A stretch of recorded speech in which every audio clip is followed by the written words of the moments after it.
love the alcohol, la la la la la la. Just line 'em up and we will drink them all, la la la la la la. But my mother always said, if you want to drink all day, you best start in the morning, son, 'cause that's the Irish way. We don't get drunk, we get awesome, and every other mother will agree. We don't get drunk, we get awesome, so order up around for you and me. We don't get drunk, we get awesome, and every mother must agree. We don't get drunk, we get awesome, so order up around for you and me, and you and me, and you and me. Let there be whiskey. Hey, everybody, welcome once again to Nerds with Alcohol. I am Russ. And I'm Chris. And this is episode 283, back in the virtual nerd basement. Woo woo. Yeah. I'll drink them all. Crazy week. What's up, CD? A lot of stuff. Hey, CD. A lot of big things happened last week.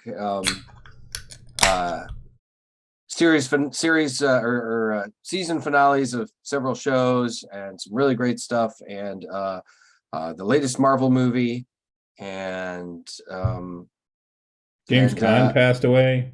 James Caan passed away. Yeah. Tony Sirico passed away. The guy who played Paulie Walnuts on The Sopranos. Just Tony Sirico. And then I just found out that today, Monty Norman, the person who wrote the James Bond theme, passed away. Yeah, that's a he was 94. So, Chris, we have another follower. We do. Electric Ronin 67 is our latest follower. Thank you. Welcome, Electric Ronin. Hopefully you enjoy the show. I mean, they're enjoying it enough to follow. So they followed us. They started following us yesterday. So awesome. We also had a new somebody chimed in. A new person chimed in at Tavern Nights on Friday too. So. Yep. Yeah, come to the nerd side. We have cookies. Hey, Renee. And there's Renee. Good evening, Renee. And drinks. Yes, we have drinks. We have drinks. Yeah. If you've seen my bar, we have drinks. Lots of drinks. And blueberry pie. Renee's about to make some blueberry pie. So how was your week? It wasn't too bad. Renee is listening to it very loud. I can actually hear it through the door. 11 pounds of blueberries. But my week was good. It was work. We had our game last Friday. We did. We had a great game. That was a blast. Oh my God, it was a good time. You guys found what you were looking for. We did. So now we get to see what you're gonna do. Other than that, went to a friend's daughter's graduation party on Saturday. That was a good time. And then other than that, it's been work and the typical stuff around the house. Played a bunch more Forbidden West on Sunday. So I got a few more hours in on that. Moving the story along a little, but I'm also still doing all the side quests. Instead of it's one of those where I'm like, I don't want to go too fast on the storyline. I don't want it to end. So I've been slowing down and doing a lot of the side quests along with it. Good. And yeah. Probably that's how I do it. I mean, I know when I'm following the main quest, so I make sure that I'm like, okay, that's gonna take me into the next like major thing. I'm gonna make sure I do a bunch of side quests now. Yeah, well, it's like I'm level 50 now. I hit 50 on Sunday. That's the max level. Cap? That's the cap. Yeah. And I hit 50, and the current mission I have for the storyline it says it's level 30. Okay. You're gonna walk through that one. No, actually they scale them up some. Does it scale up? It scales up a little. It's not super easy. I mean, I can one shot some of the smaller things if I hit them in like one of their weak spots now. Yeah. But mostly it's if I'm hidden, because I've got a bunch of stuff on my big badass bow that adds damage if I'm stealthed and things. So they still don't have. I haven't found anything that is like the powered armor that you got in the last game, though. I never got that. You never got it? I never got the Dude, power armor. that armor made the game. That like put the game on easy mode. Yeah, that's what I heard. You do have a bunch of different things you can do now, where you can you build up valor, and like when you get hit, you build up valor, and when you kill things, you build up valor, and when it gets full, you can use that to power one of your special abilities, and it's as you go down the skill trees, you get different special abilities. The one Renee told me about that I've now gotten up to level 3 and have used it's a stealth generator. It's basically a cloaking device that you turn on. You get like 60 seconds or something like that of what's basically cloaking. You can walk right up to someone and gank them, just and silent strike them. Boom, right there. They don't even see you walk up. So I'm going to be probably playing. I'm going to be getting into that one fairly soon, I think. Oh, dude, you're gonna love it. It's so. I'm almost done. I'm almost done with Spider-Man Miles Morales. Like last night I was playing it. I actually played it way too late in the night, and I finally had to go. I have to go to bed, and because I knew like I was going to be. It was going to be another hour at least if I got into the end game, and then it would be all of the wrap up stuff and everything. Yeah, it's a great game, by the way. It's a great game. It's like Forbidden West. It's like, oh, that's a cauldron. I'm not going in there right now. I don't have an hour and a half to spend. Yeah, exactly. So, but yeah. So, how was your week? Not terrible. It was. We had a lot of work. We got a lot of work. Work is really starting to ramp up.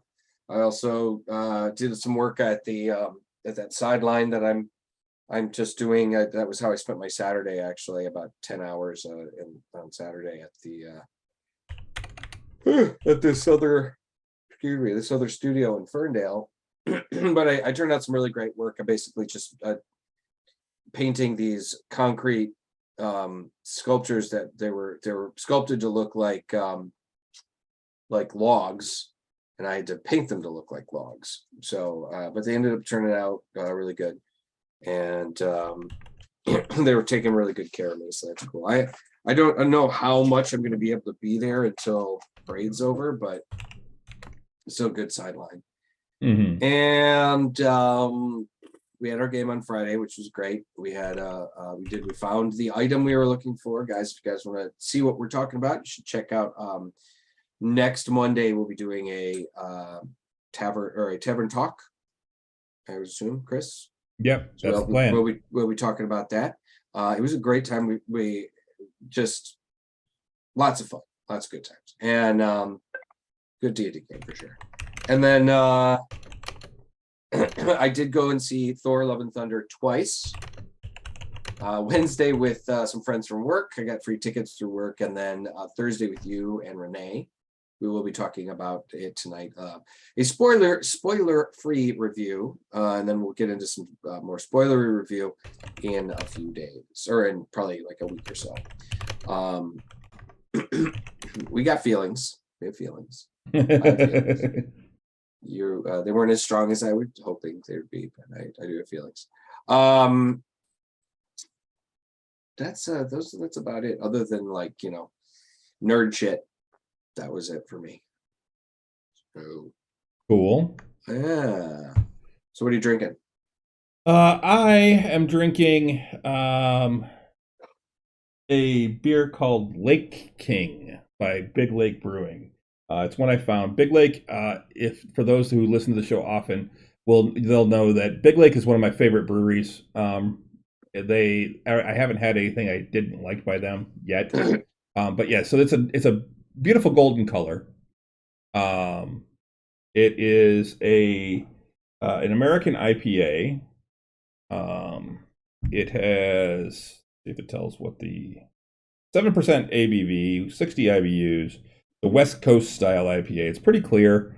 The can has a picture of a king salmon on it. Okay. Which I guess is a prized fish in the Great Lakes. And yeah, it's got a little bit of a head. It's very bubbly, which an IPA should be. It has a nice aroma. It's a little citrusy, but not overpowering. Hmm. It actually smells very clear, very clean. Um,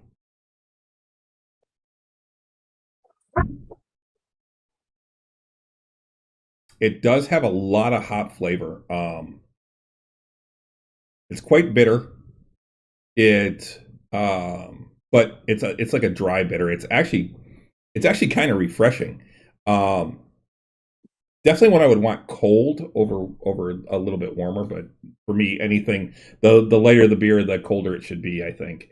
Um, and But yeah, overall, it definitely has a lot of the dry hops. There's a hint of some citrus in there too, but it's it comes across more as like the bitterness of like a an orange peel instead of the actual orange itself. Um, but overall, I like this one. It's pretty good. Another hit, I think, by Big Lake Brewing. I'll give this one probably uh, I'd say 3.75 on this one. Definitely worth checking out. They're over on the west side of Michigan. A brewery I definitely want to get to. They're in Holland.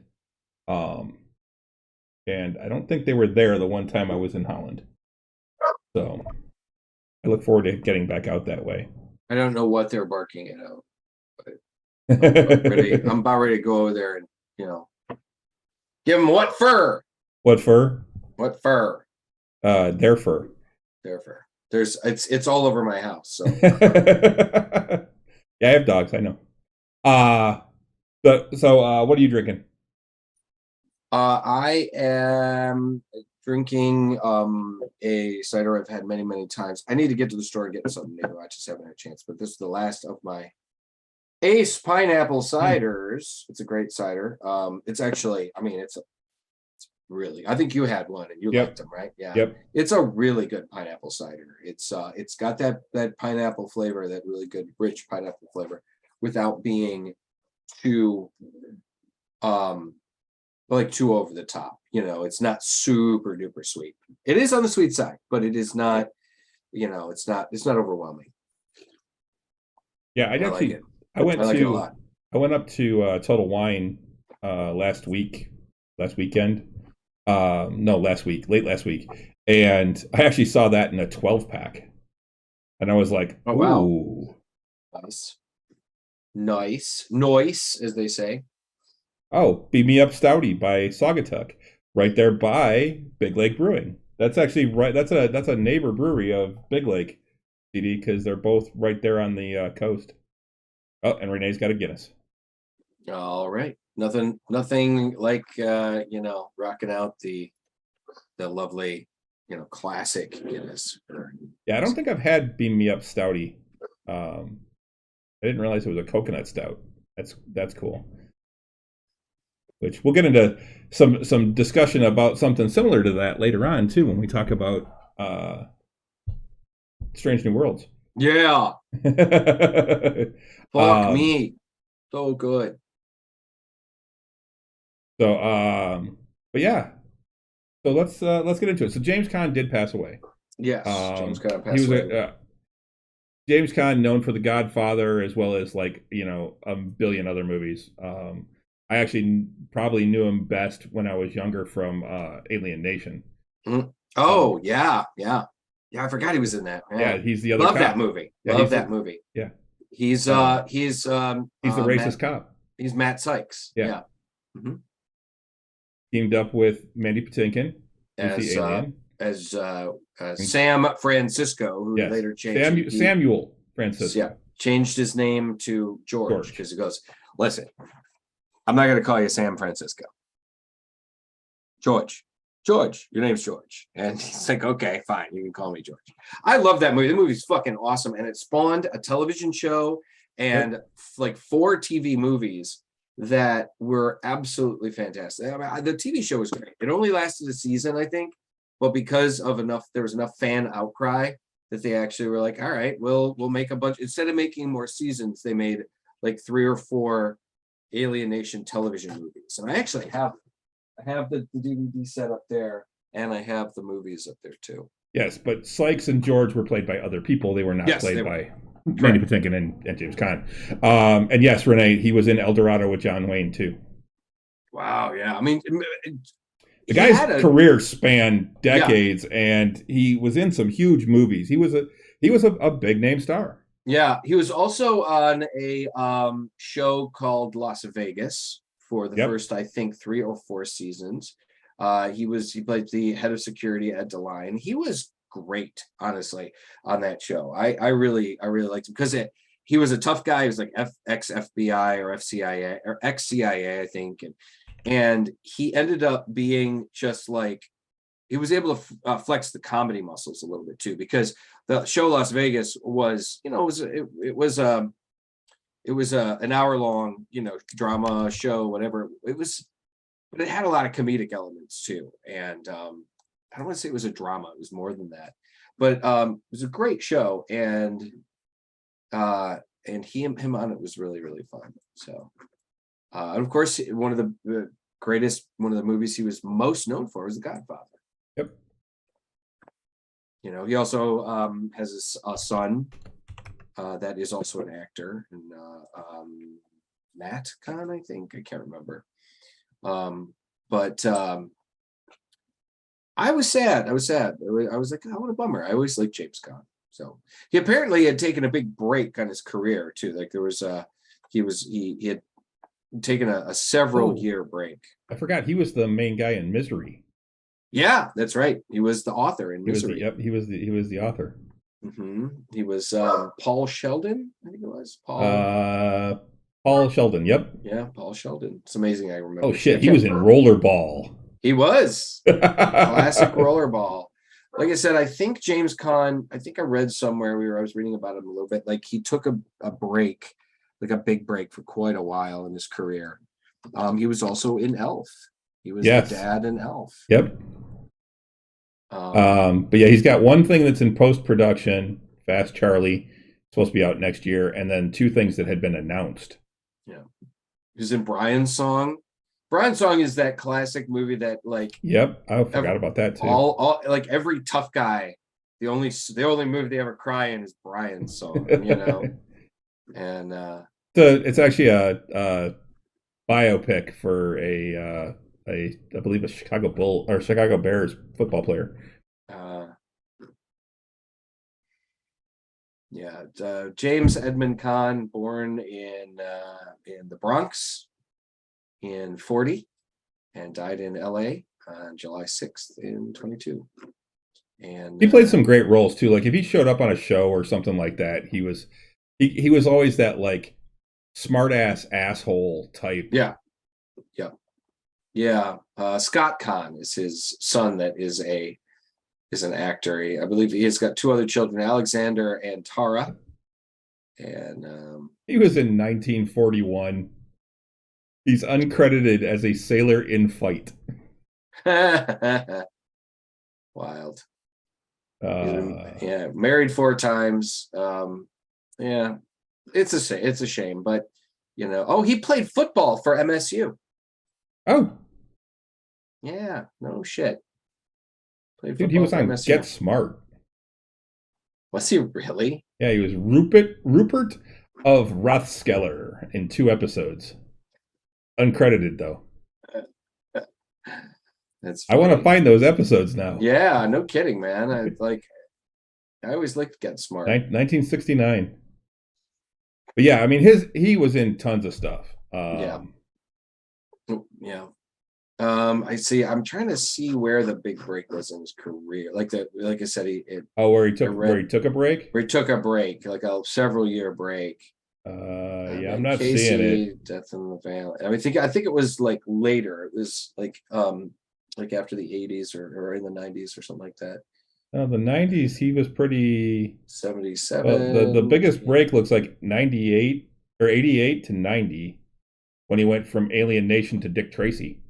Oh, that's right. Yeah, it was Misery. Yep.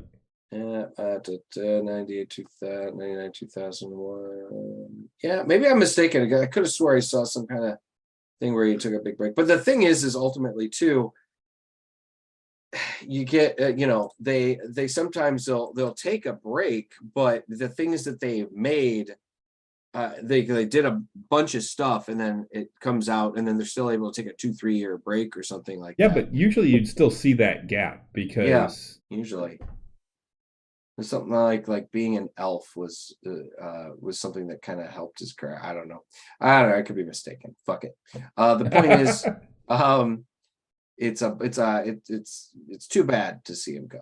But yeah, he was he played Ed DeLine on on Las Vegas for. Yep. But yeah. Oh, and he voiced Sonny Corleone in the Godfather video game. Okay. He actually came back to do his voice for Sonny Corleone. Interesting.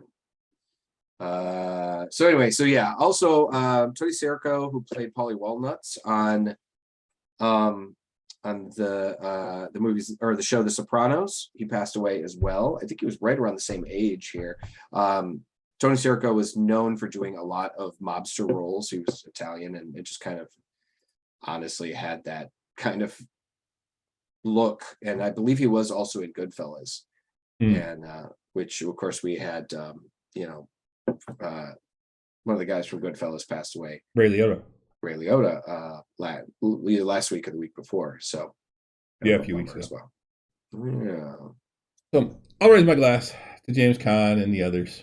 Absolutely. So sorry to see him go.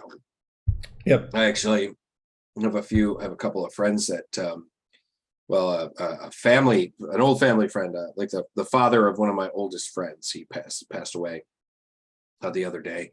So I have a viewing to go to on Monday. Yeah. And then also an old buddy, actually from the same group as my friend that passed away that watched our show. Oh. Same that Darren, he passed away as well. Bruce, that guy from that group of friends also passed away recently, and so I'll be going to his memorial coming up, and then we've got Sweeney's memorial. I'm like, I'm gonna get if I get a little depressed at the end of the month, Chris, this is why. Yeah. So kind of a bummer. Actually, I haven't seen anything on Sweeney's. They're having a gathering on I have it on my calendar. I can send it to you, I think, if you guys would like to go. I think it's kind of open to everybody. But it is the third. Well, we can talk about it later. Yeah, Sunday the 31st. There's the thing at a local park. So Thor Love and Thunder. Thor Love and Thunder. We went and saw it. Do you want me to give my opinion on it, or do you want to give yours first? Well, I'll start. So I was going into this.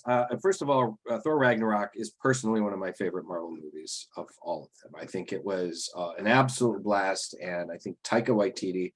Like I joked before, I worship at the altar of Taika Waititi. He's a God's damn genius, and I think has, like, everything I've seen him do has turned out really great. So I was going into this movie thinking, man, this is gonna be tits. I mean, this is gonna be the best.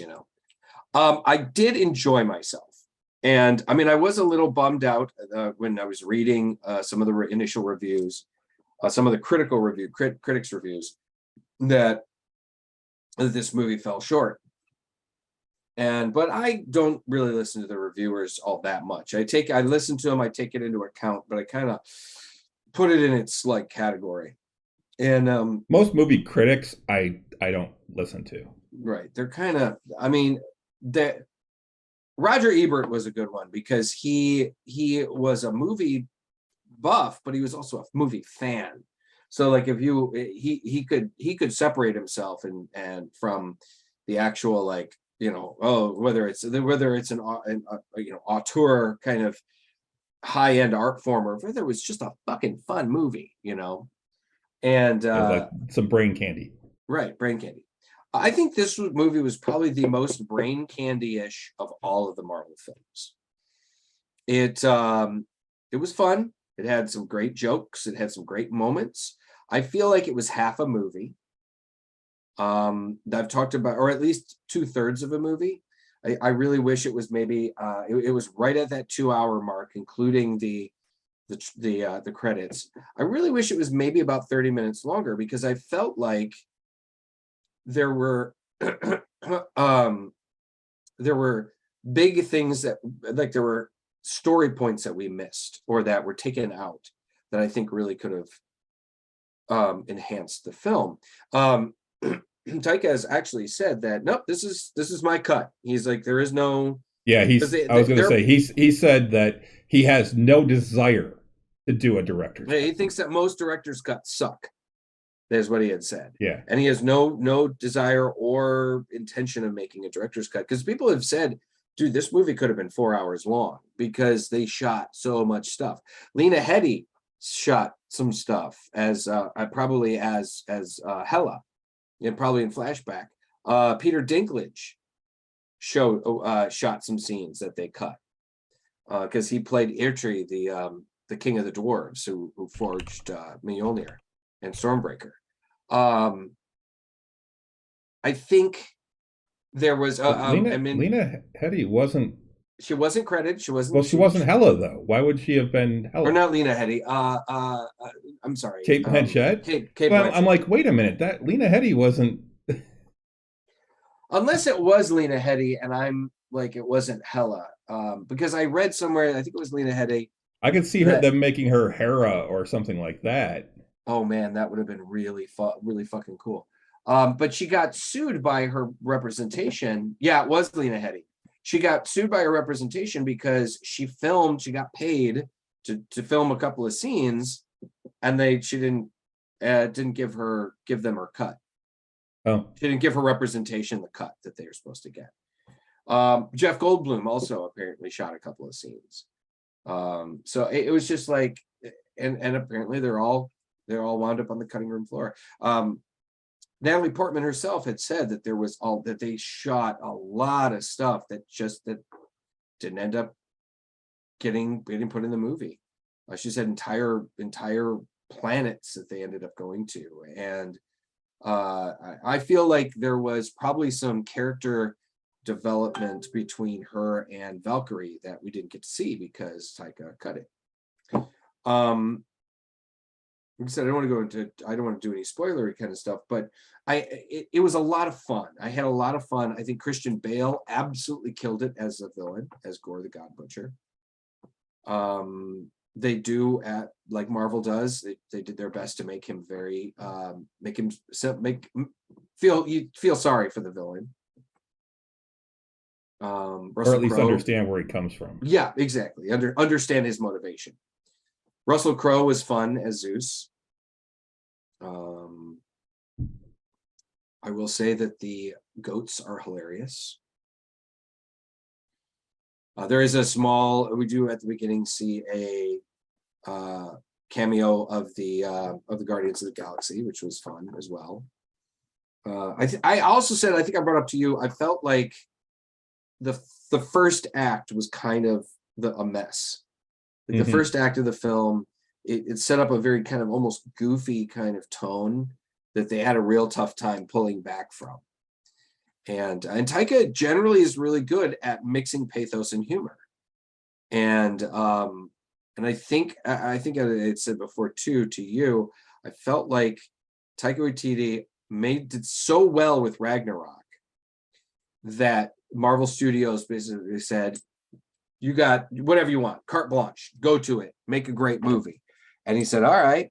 And I think maybe he benefits from somebody holding the reins a little bit. Because like I said, I did enjoy it. Like I said, I saw it twice in 2 days. But I definitely was expecting something a little bit more than what we got. That being said, go and see it. it's a lot. It is still a fun summer superhero movie.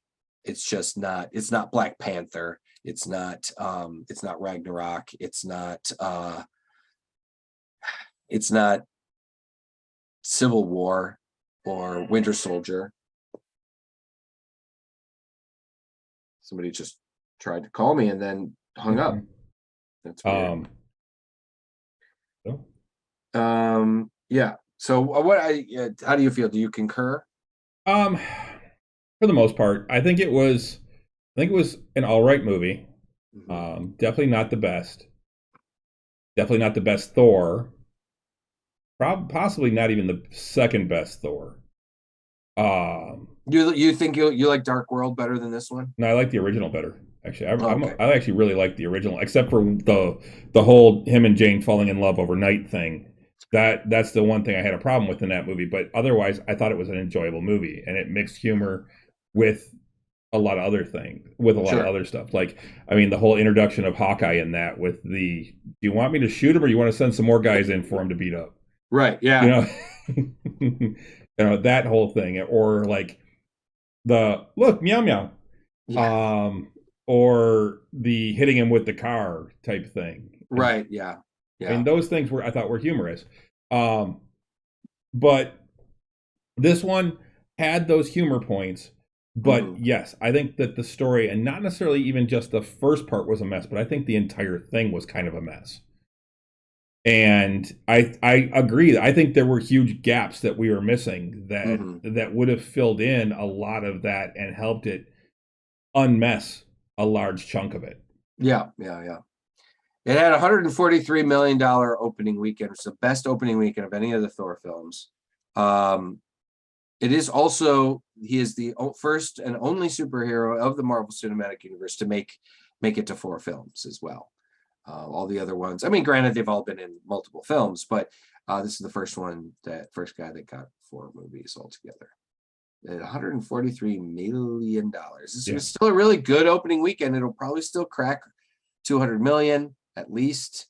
I think it's still, and it's still, people are still loving it. I mean, I've seen a lot of people on Facebook that were like, hey, I had a great time. It's fun. I mean, I think a lot of people are kind of like, they're kind of agreeing it's not as good as Ragnarok, or it's not, it's not as good as like Black Panther or some of the other ones, but still a fun movie. And I do think that that the critics have been way too harsh on this film too. So I don't know. I haven't really read much on the way of the critics, but yes, my opinion is it's entertaining. 302 million global. It's worth going to see. Would I go see it again in the theater? No, not at all. Definitely wouldn't pay to go see it again.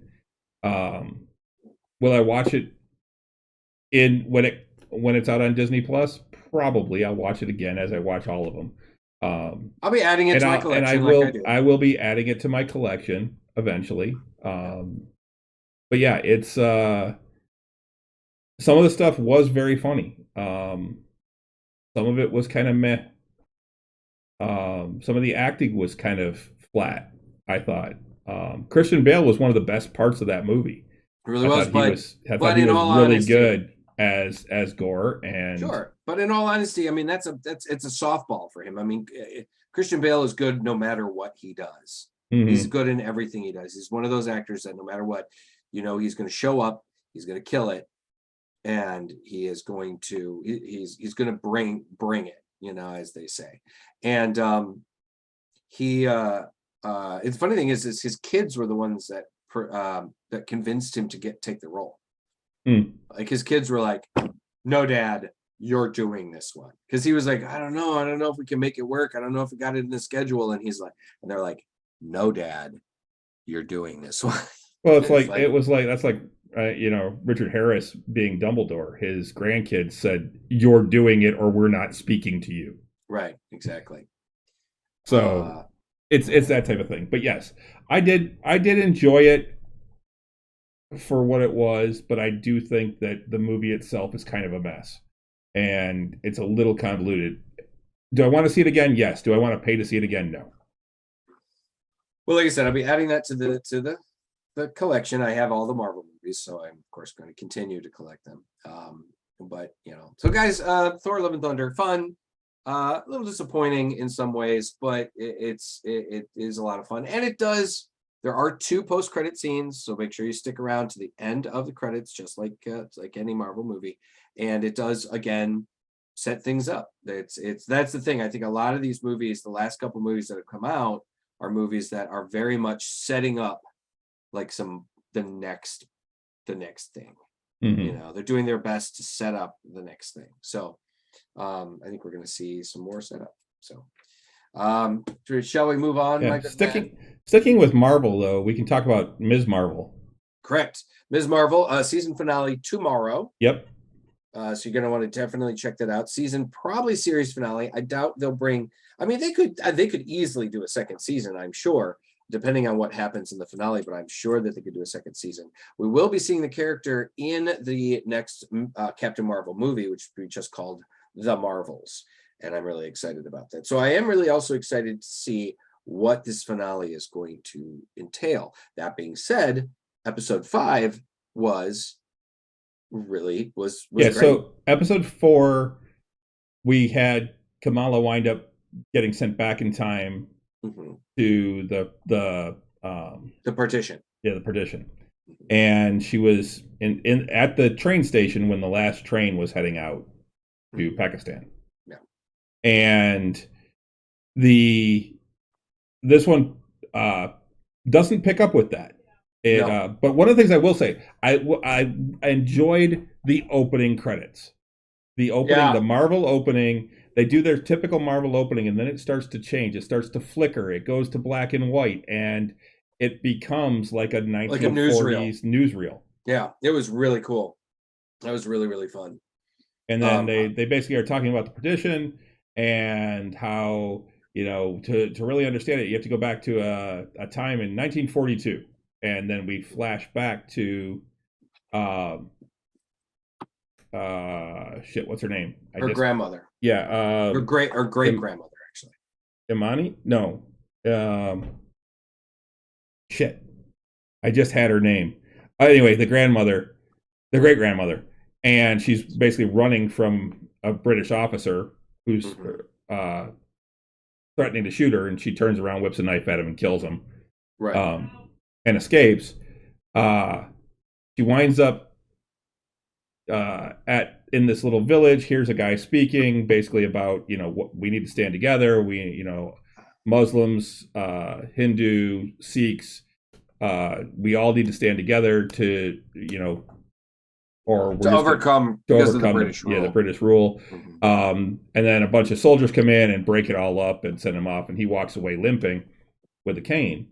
And she kind of follows him and winds up camping out in his he has like a not really a rose garden, but a rose farm.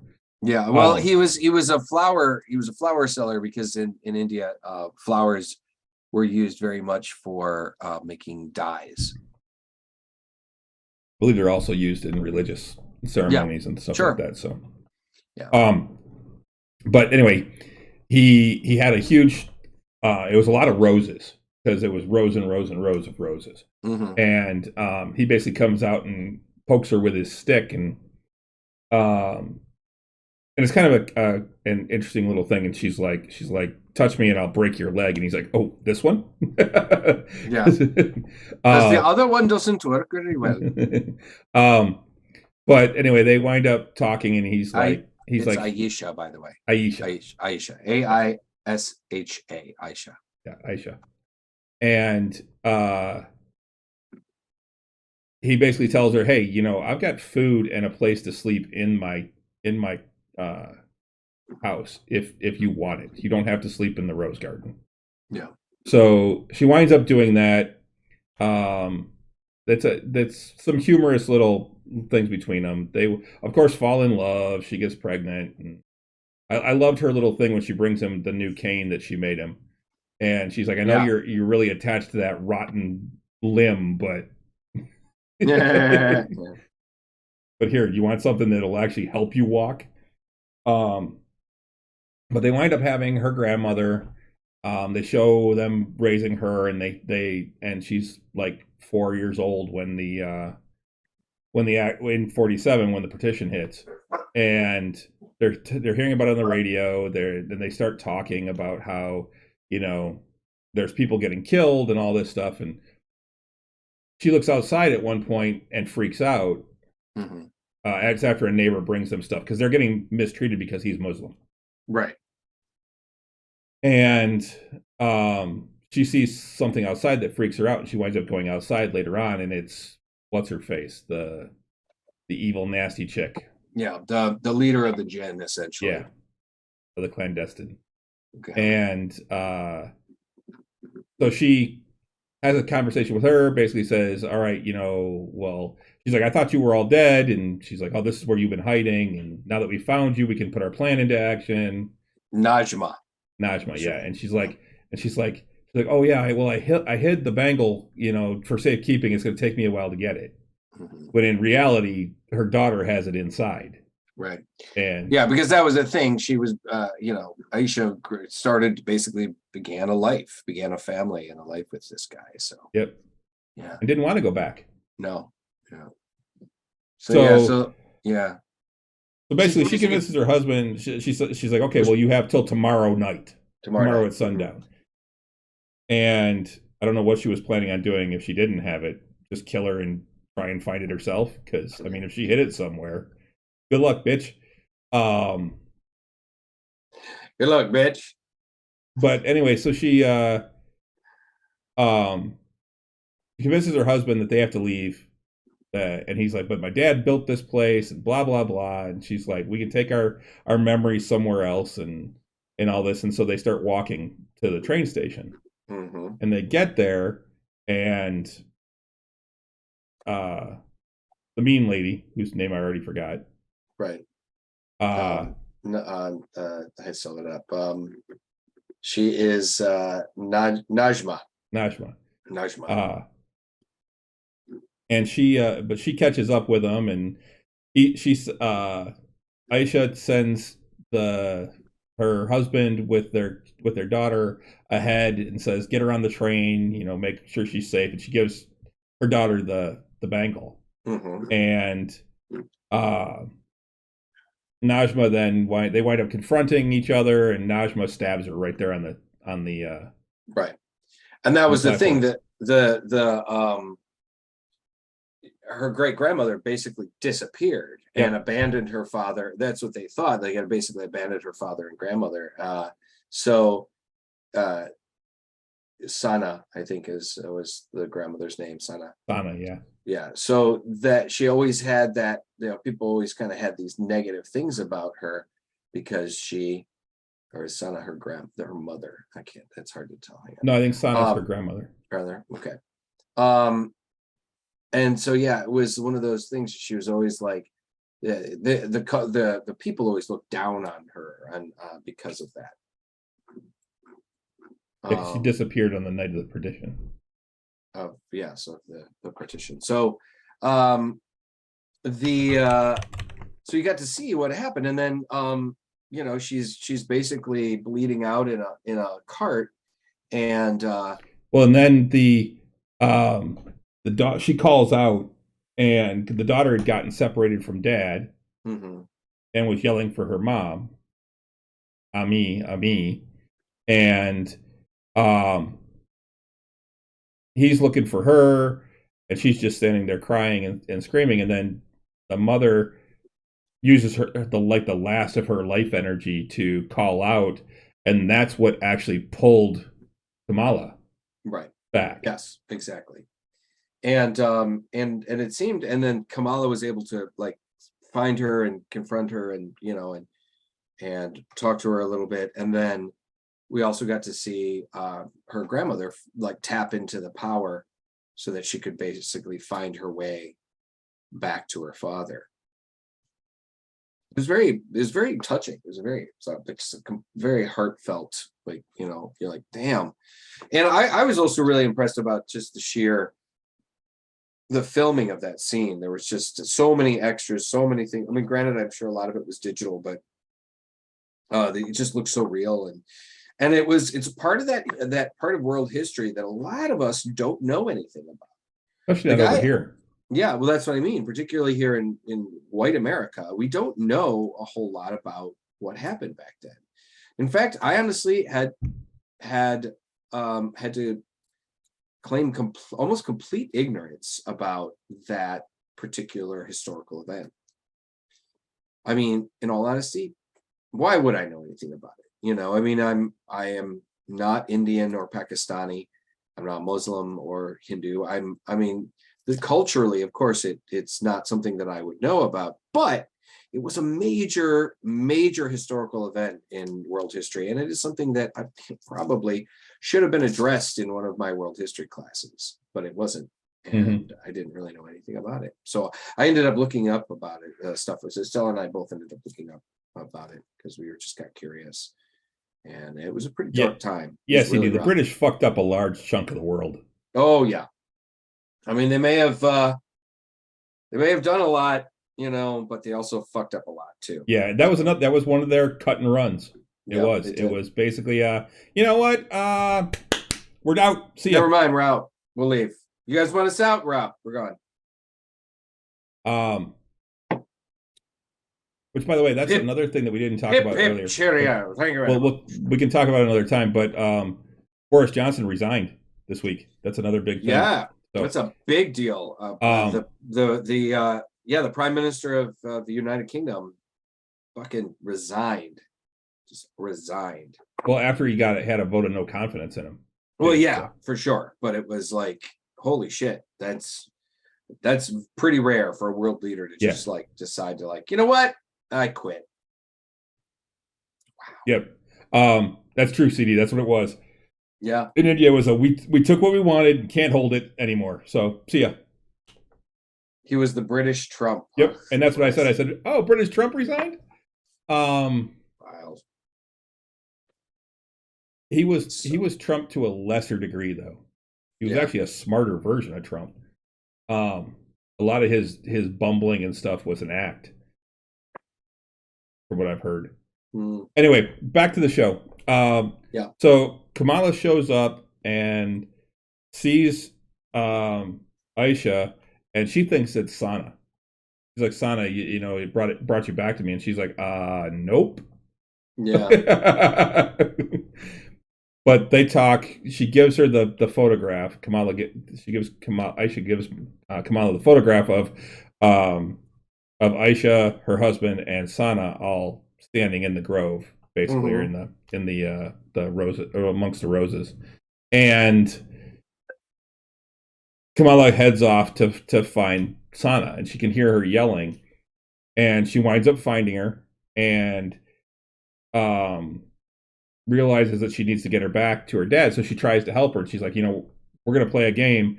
She's like, I need you to jump, and she creates like a little platform, and she starts creating platforms, and somebody jostles her, it breaks up one of the platforms, and they turn into these little sparkles that basically lead Sana back to her father eventually, which Sana had told her earlier that on the night of the perdition that she got separated from her father and her mother, and a path of stars led her back to her father.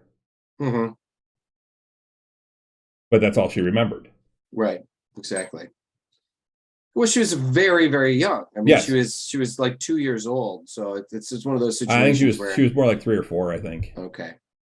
And it's one of those situations where you're like, you know, the very beginnings of conscious memory is around that time. So, yeah, she might have been 3 or 4, somewhere in there. But it was. I mean, timeline wise, that'd be tight, but it would be. It would be. Yeah, and then Kamala ends up transporting herself back.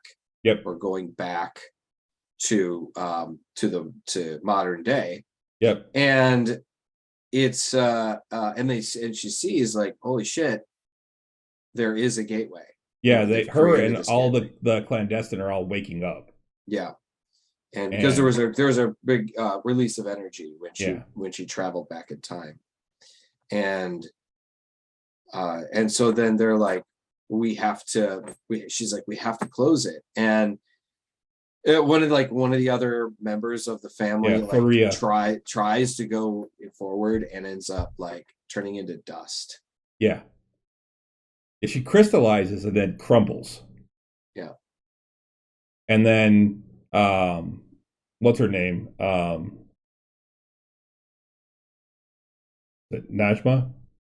Yeah. Najma. Yeah. She goes up and says, "Well, I can make it." And Kamala's trying to stop her. Mm-hmm. He's like, "No, you can't. We need to close this. It's going to destroy everything." And she's like, "No, I can make it." And she's like, "What about what's his name? Her Her son, son, Kamran." Cameron. And she kind of stops. She's like, "I've left him behind."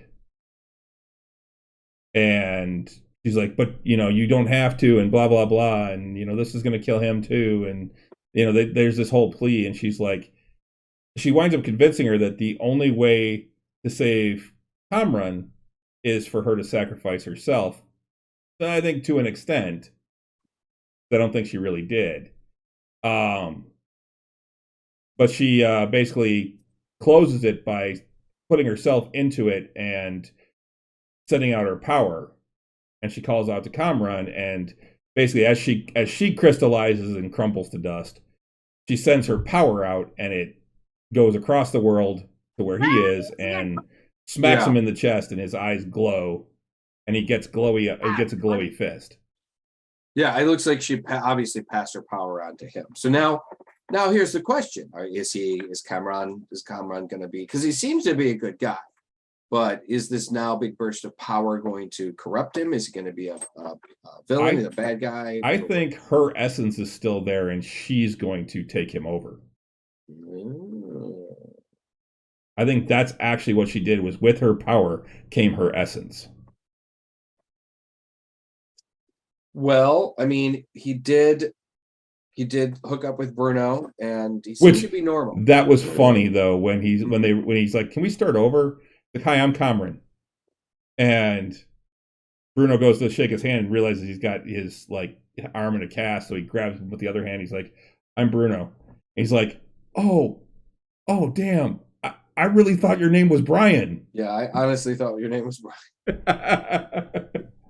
Whoopsie. I'm really sorry. I didn't notice the first 4 times you called me that. Yeah.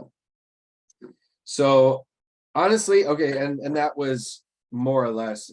We did see also Kamala finally, like her she can that was her grandmother and her mother about and it looked like there was a lot of healing being done. Well, as Kamala, as they're finishing up that whole thing, and Kamala's saving people and all this, and the Red Dagger guys there, they're saving all these people, and it finishes, and the portal's closed, and she's standing there, and you hear Kamala, and she turns around, and there's her mom and grandma. She said, "You're the light bright girl," and and she was like, "Yeah," And her mother handled it really well, honestly. I mean, something like her mother that. actually looked kind of proud. Yeah, absolutely. She did. But then they go back to the house, and she's like, "And who is this?" Yeah, pictures of her mom. Well, no, but like we're talking about the boy. The Red Dagger. And Kamala, they don't show her, but you can hear her casting her little steps to get up onto the balcony where he is, as he's trying to leave without saying goodbye. And I love her talking about it. She's like, "I'm pretty sure that a Pakistani goodbye is the opposite of an Irish goodbye, where you overstay your welcome and ask to take food home." Right. Yeah. That was really funny. But yeah, so the show ended pretty much with, like, I would say it did end up kind of a but so before we get to the ending, so there this whole thing too. So Kamala is talking with her mother and her grandmother says that we should get back home, and they go home, and then they're sitting there, and you find out more about her mother and the whole thing where she's flipping through photos, and it's all like 80s stuff, and grandma calls her over, and she's like, "Kamala, I want you to see this." And Kamala's like, "Who's that?" And she's like, "That's your mother when she's your age. She's like, no way. And then that's when Grandma says, basically, she ran away and to follow that American rock and roll singer Bruce Springfield. Yeah. And she's like, no, get it right. It was she's Bon like, Jovi. don't tell her those stories, get it right. It was Bon Jovi. and we already knew that she and her and her father both had yeah. a big thing about Bon Jovi. Yeah, exactly. So yeah, that was that. I thought that was funny. She's like, yeah, your dad and I had a lot of adventures. And she's like, how did I not know this? And she's like, you never asked. Mm-hmm. Absolutely. You never asked. So you see that bond growing there, which I liked. Yeah, exactly. Like I said, some healing. There was some healing going on. So now she's going to have to go home and deal with the fallout of what happened, here. And we did see, like we saw, Kamran and Bruno hanging out together, and it looks like I think it was Damage Control shows up. Yep, a Damage Control robot drone showed up. Yeah, and there's some kind of thing happens, and he's like, I've been followed, and he shot an energy beam out of his hand. And the thing, it blows up, and it essentially blows up the store underneath Bruno's. Yeah, well, apartment. As it spins away, it fires off 2 rockets that go into the store. Right. And just pretty much destroys we see them hit the floor, and then the store blow up, and that's when it went to credits. So we are going to see, hopefully, we're going to see some resolution. I have heard that there are some big things going to happen in this episode tomorrow. So I got to say, I think personally, I feel that the Ms. Marvel show has been a fantastic show, and it's done a lot to expose people to aspects of Pakistani culture that a lot of us didn't even know anything about. Mm-hmm. And I was really, I thought that was really great. I still giggle every time I think about Illuminantes. Yes, the Illuminantes. Really funny. I mean, and I really love the production value on the show. Yeah. I think they're doing a great job getting across that whole, like I said, the way she communicates, and the whole, this is how a teenager communicates these days, is through text and through, messaging and stuff like that. So I thought that was really great. So I look forward to what they're going to do with that. Excuse me. I do too. Exactly. So we should move on. We got some more things to talk about here. We have switching gears. We have the season finale of Strange New Worlds. And I got to tell you, man, I think it was absolutely fantastic. It was good. I loved it. I mean, we've gushed about this show all season. The show has just been absolutely fantastic. The only thing that I would have liked to have seen not happen is Hemmer pass away. I wanted more of Hemmer. Yeah. Of the engineer, the Andorian offshoot race I just thought he was really great, and I would have liked to have seen more of him. But in the finale, we have essentially the entire series, the entire season.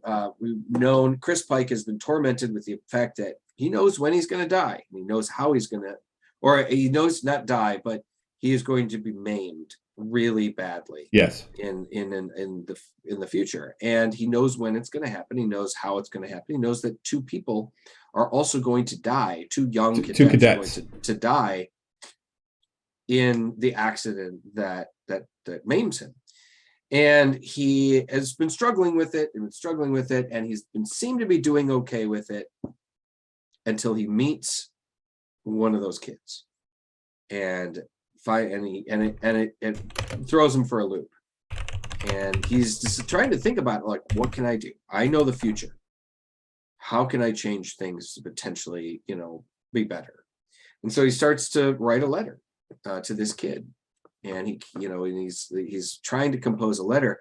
And as he does it, a voice rings out from the side of his. Yeah, basically, he's telling the kid that he should reconsider going into Starfleet Right. because of what he knows about it. He's like, you should know about what happens in the future, Right. Exactly. to make an informed decision. A voice rings out from the darkness in his room, and it's him. It's him from the future, and it's cool because he's wearing the Star Trek,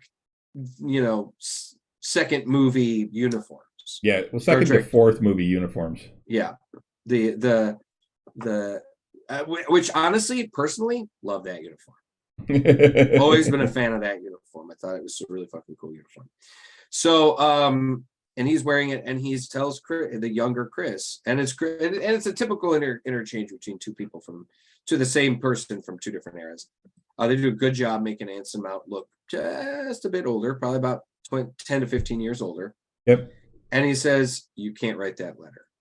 He said, "I'm you from the future, and you can't write that letter." And he's like, "What? It obviously worked. I mean, you're here, and you're yeah, but fine." It made some things worse. He goes, "But I made things worse." And he was like, "How can you know this? How can you know that what I did made things worse?" And he's like, and she shows him he's got a time crystal. He's like, "You sound like those Klingon monks that," he goes, "Who do you think sent me?" And he shows up with this time crystal, and Chris touches it, and he's like, the only way for you to understand is to live it. Is to live it. And he's thrust 7 years into the future, about 6 months after the accident would have happened and would have hurt him. Yep. They're on the neutral zone, and it's essentially what happens in the original series episode where they introduce the Romulans, because at this point nobody has seen a Romulan. Nobody knows that they're an offshoot of the Vulcans. That it's been over 100 years since anyone's seen a Romulan. Right. And so which makes it hard for me. So this is one of the problems I had, though.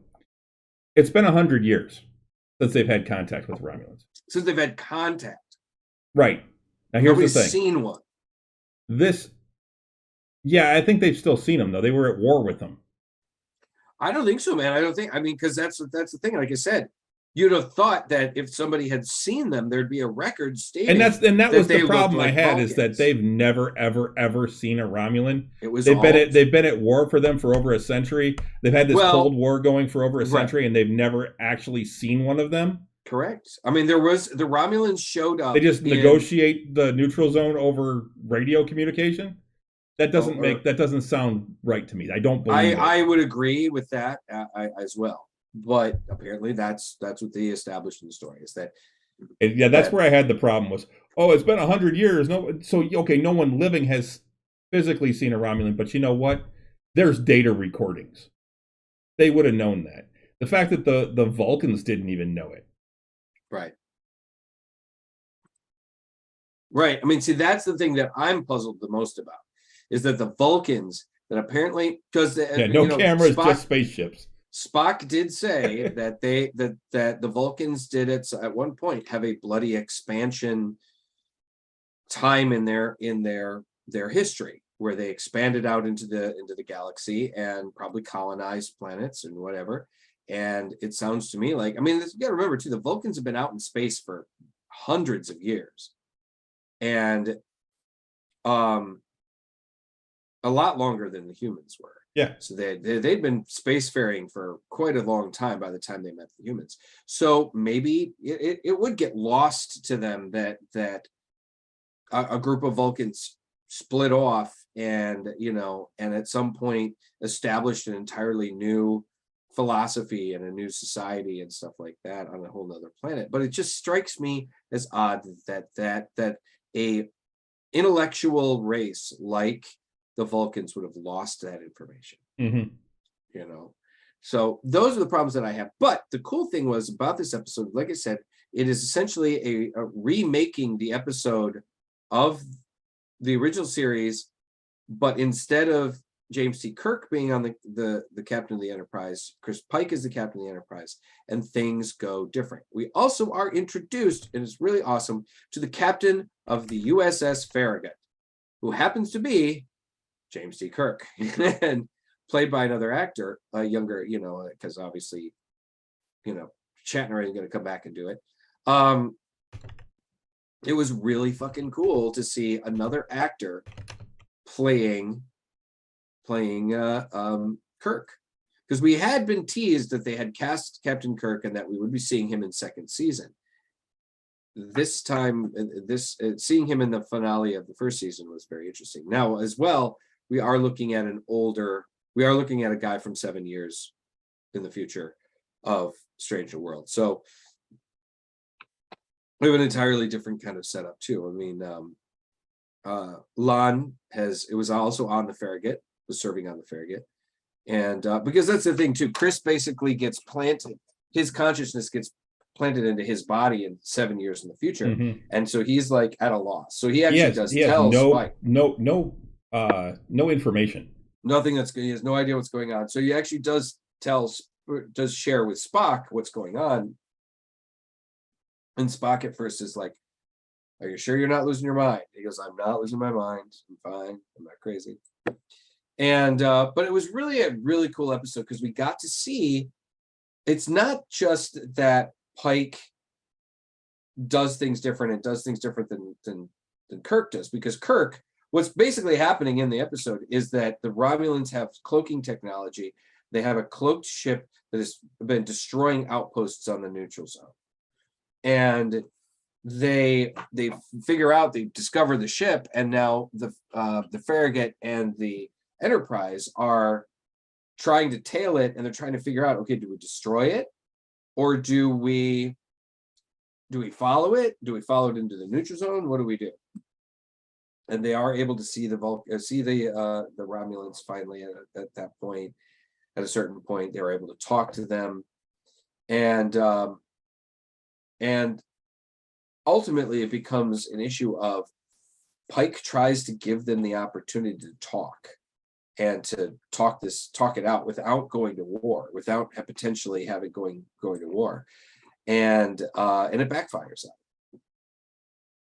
And there's a bunch of I don't we don't have time to go into every little minute detail of the show, but there's a big space battle. One of the cool things I did notice, and I wanted to point this out, was that Kirk goes off because the Farragut gets fucking wrecked, and Kirk goes off and he's like, "Here, I got a plan." Now, before we get to that, just let's go back to Lon coming back on the ship. Okay, yeah. And she gets on, and he sees her, and and she comes over. Gives him a big hug. He gives him a hug, and he's like, "Oh, you hug now?" And she looks at him strange.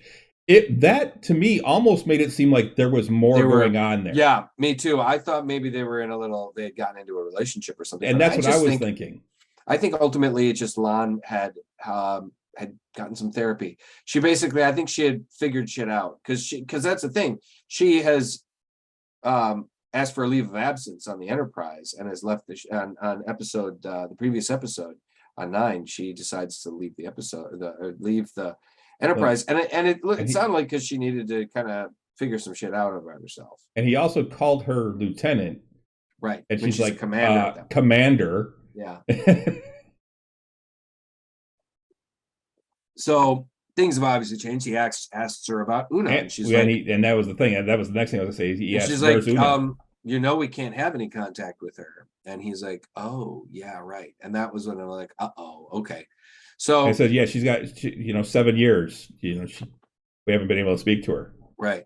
So, which was a bit of foreshadowing. Yeah. So things, like I said, things happen. They end up getting into a fight with this ship, this Romulan ship, and they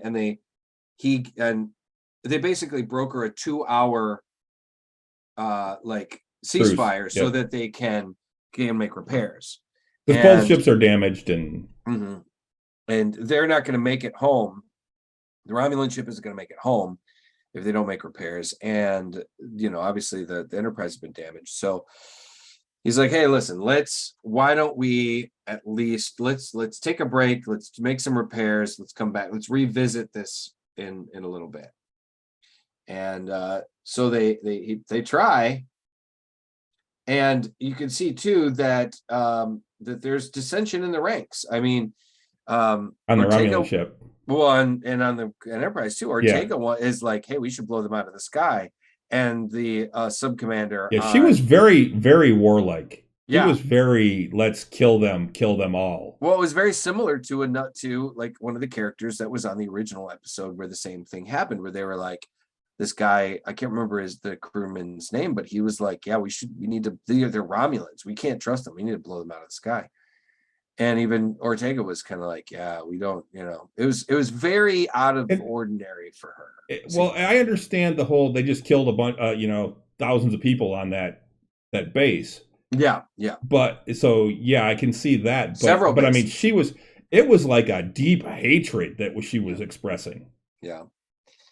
So, but they show up and, so they're the sub commander on the Romulan ship is ready to also, he's like, we need to blow them away. We can't, what are we doing here? Because they have a new plasma weapon that just does immense amounts of damage, but it can't fire. They can only fire when it's uncloaked. So but eventually the fleet shows up, the Romulan fleet shows up, and they ask for their surrender. And at that point, Kirk is already split, and he's like, I got a plan. He's like, I'm going to get some reinforcements. And he's like, the closest reinforcements are like 2 days away. There's no way, because I got a plan. So weeks away. Yeah. And Kirk's like, let me borrow a shuttlecraft. And so he takes off on a shuttlecraft, and the Romulan fleet shows up, and they're like, hey, we got you outgunned. You're screwed, and we're going to blow you away. And the Romulan captain's not happy. He's like, yeah, the Romulan captain call them. Pissed. Yeah. And basically the Romulan leader, like maybe an admiral or something, shows up, and she's like, yep. She was the praetor? Oh. Praetor or something like that. Yeah. Something. It's one of the, it's actually, I think it's it's not a military rank. I think it's like, yeah, it's more of a political rank. Like a Romulan, like a Roman consulate or something. Yeah. Like that, but then it's looking like it's kind of darkest before the dawn, and then Kirk comes back, and he's warped in a bunch of ships, and I didn't recognize any of them, and it turns out they were all mining ships, because he says to Pike, he's like, look, nobody's seen any Romulans or Romulan ships in 100 years. My bet is that they haven't seen any of ours either.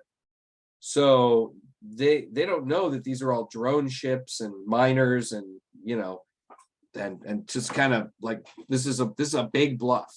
So and there were some really great interactions between Kirk and Pike, like some really cool kinds of interactions and stuff. So, and I think the kid that is playing the cast as Jim Kirk did a real good job. Actually, I thought he was really pretty spot on. So, in the meantime, Spock's trying to fix the weapons on the ship. Right, because the weapons are down, and he's been working on it. And I got a little tickle. I really enjoyed this. And at one point, he asks a engineer off camera to hand him a tool or something, and you hear the dulcet tones of James Doohan as Commander Scott come over, like, Well, and you hear, he's like, we only have 2 hours. He's like, I'm an engineer, not a miracle worker, Mr. Spock. I'm an engineer, not a miracle worker, Mr. Scott, or Mr. Spock. And I mean, and of course, Scotty was known for those kinds of statements, but it was really cool. I mean, I unfortunately, like, that was the thing when Hemmer died in the previous episode, I was like, oh man, I wonder if this is how we get Scotty. So, I mean, if we got to lose Hemmer, at least maybe we'll get Scotty out of this. And John, my housemate John, was kind of like, I think we should have somebody else before we have Scotty. And I'm like, not necessarily. Scotty was old. Scotty was one of the older members of the team. Yeah, he was. I think Bones was I don't know. Spock was probably the oldest chronologically. But but he was still considered a young Vulcan. But the other guys, I mean, Bones was probably the oldest, and then followed by Scotty and Jim. he certainly was. He kind of aged the most out of the group. But it was really fun to hear that. That was really fun. So ultimately, they, an attack happens and fighting happens, and the Romulans end up declaring war on the Federation, and during the combat, the ship is damaged, and one of the decks that Spock is on is damaged, and he gets hurt really badly. Like, you can see he's lost a leg and he's burned all to hell, and Nurse Chapel looks at Pike and says, explains all the radiation burns, all these other things, and if he survives this, he'll never be the same. And so Pike pretty much experiences this is like, this, I feel like somebody else took my place. Yep. And that's essentially what happened. Somebody else took the place of that accident and that damage. And we see, and so then, we see some more wrap up stuff with Kirk and everything else. And then you see older Pike show up again with a crystal again and saying, see what happens? I mean, Spock, it not only, if something with the war be avoided, if somebody else was sitting in the captain's chair at this point, Spock is very important, and he is important to peace between the Federation and the Romulans, because he's of course referencing what happens in Next Generation when Spock helps to broker peace between helps to reunite the Vulcans. He brings peace, but between them, but then it's also him, all the other things he does too. The referencing Discovery, where the Romulans and Vulcans have reunited. Exactly. Correct. And that was also due to Spock. Yeah, and that's the thing. I mean, it's just showing that he's basically referencing the fact that, look, for as important as you are, Chris, this guy's more important. It was like, Spock is going to do big, big things. So,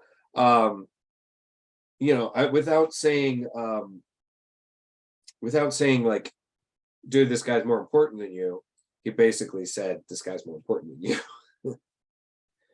So I thought it was a great episode. It was a great ending to the first season. And then we get back to the present. Right. And Captain Mrs. McMurray shows up. Yeah. And basically takes us, then they say, Captain, whatever her name is, wants to see you and Una, and number one in the in the transporter room. And they get there, and as soon as they come in, she's like, "I'm really sorry," and they take Una into custody. Yeah, because she lied. Basically, for lying on her application. Yeah. Yeah. Well, I mean, that's the thing, though. She might have lied on her application, but she got all the way through the academy. She became a high-ranking officer. She's the first officer of the flagship of the Federation. I mean, she's a big fucking deal. But this is now a felony for what she did, because she's genetically modified. Yep. And that's the other thing too. That's the other thing too. Yeah, because I mean, it's not her fault that she's genetically modified. She was born into it. Right. She was from a colony. But it's a felony for her to hide it. Right. Yeah, for sure. But she wouldn't have been allowed to be in if she had. Right. So apparently, CD did not like the finale. My thing, CD, is they're trying to figure out whether or not they can afford her next year. I think that's what it is. I think that it's she's a big money actress. She's probably a big draw. She's one of the more experienced actresses on that show, and she commanded a big salary. She's probably more so than some of the other ones. But I mean, honestly, what was she doing? It's not like Rebecca Romijn had this, was doing like so many other things, not being on Star Trek. So I'm sure they'll bring her back. I'm sure there's going to be some kind of resolution. She's a very cool character. I don't think we've seen the last of Una at all. Mm-hmm. I think we will see her again. So we'll see. Yeah. So, but yeah, Overall, Really though, looking forward to next season. I thought it was a good episode. I agree with CD that I don't disagree with CD in a lot of his points about. I think it was using the timey-wimey shit can make for very weak storytelling. And basically it's a giant Easter egg is what that entire episode was. And I think it could have been done better. I understand what they were doing, and I didn't hate the episode, but I really think that it kind of was a little lazy in its storytelling. I'm not a huge fan of using the whole time travel thing. Yeah. In a non-time travel show. I love Doctor Who, but in shows like this, I really don't care for it. I never liked the episodes where like somebody came back and from the future to warn them about something, and it's if you use time travel well, it can be a really great story element. But I think there are some writers that end up kind of overusing it or using it poorly. Oh, this is the easy way to explain it. Let's just do this. Yeah, exactly. So I do think, again, I think this was the end of an excellent season. And as a first season, I think they really did great. They knocked it out of the park. There were only a couple of low points there are a couple of things I didn't like. Like I didn't care for the whole story arc with the doctor's daughter. I thought that was kind of poorly done, and this episode I didn't think was the greatest. Yeah, all right, but I still think overall it was I think overall it was just an A season, and I'm really looking forward to see what they do next season. On to as far as your point about Scotty being on there, there's no saying that he's going to be the next. No, of course not. Engineer. This was 7 years in the future. Right. There's no telling who the next engineer is going to be. I'm hoping it's not Scotty, just so that maybe we get a couple more years with maybe a different character. And I'd love to see Scotty at some point on the show as a new engineer or as a new cast member. But I think we can do another season or two with somebody else. That's the thing. Kirk wasn't the captain when he joined the Enterprise. He was a lieutenant. Yeah, sure, exactly. And I believe James Kirk did serve on the Farragut before he was on. I think so. Yeah, the Enterprise. So I don't think he was the captain, but I think he did serve. So, but as a first season, comparing it to other shows' first seasons, I think it was probably one of the best. It's funny, it's wild too, because how often a first season show. I know. How often a first season show can struggle a little bit, and I don't think this one struggled at all. I mean, I know you talked, you had a few episodes that you didn't like as much as others, but I think overall it was a really good, solid opening season, or season 1. Yep. So, what's next? With that, we got to kind of speed up a little bit. We're approaching 9:30 already, but I want to talk about the Boys season finale. Was also, and definitely set things up for the next season, which they're saying will wrap everything up. Yeah, season 4. I'm sure. Now, CD likes The Boys.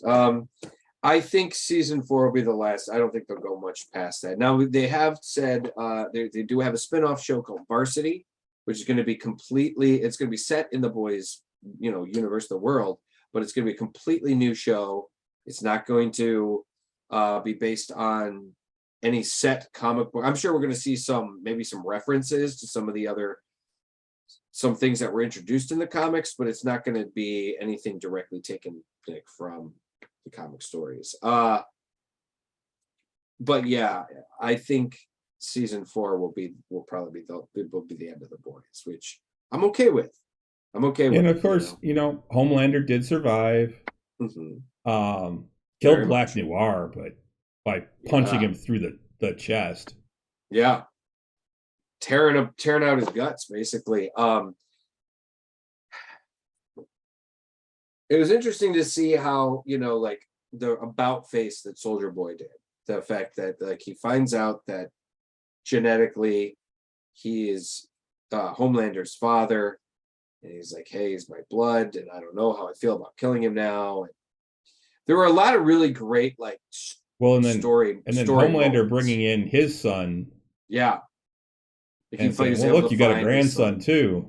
Yeah, that I think that was the thing that kind of like kind of sealed it for him. But well, and that's the thing. Homelander always wanted a family, right? And Soldier Boy wanted a kid because his dad was such an ass. He wanted to be better than his dad. Right. I think the thing that probably punched me in the gut the most though was when they're standing there tearing up and everything, and Soldier Boy is just like, I really wish I'd been here to raise you, because I think maybe you wouldn't have been turned out as such a pussy. I don't know. It's just like, and Homelander's just like, what? He's like, we're sure you're not so weak. And he was like, wait, I'm not weak. And he's like, and he basically, yeah, I was like, sure, it's just you're a wuss, like, I'm just like, holy shit, this guy is the most toxic version of John Wayne to ever exist. Oh, Soldier Boy? Yeah. Oh my God. But we're getting ahead of ourselves. We see, they're able to get I did like the fact that Butcher knocked Huey out so that he wasn't able to come and get another temp fee, knowing that temp fee would kill him.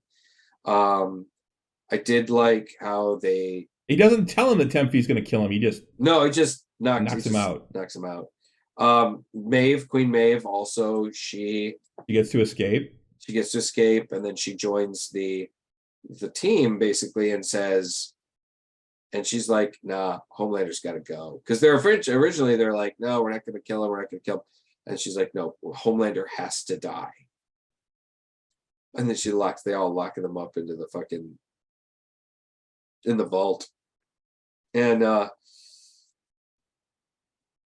it was like, that's true. It also showed she showed that Homelander's really not unbeatable. Oh yeah, I mean, I think if she had had some help, they probably could have taken him out. Like if she had more help, because he is, I mean, she was hurting him, she really was, but he is just that much stronger than her and more powerful than her. Yeah, well, she made him bleed. Yeah, and then he ripped her eyeball out. Yep. Jesus.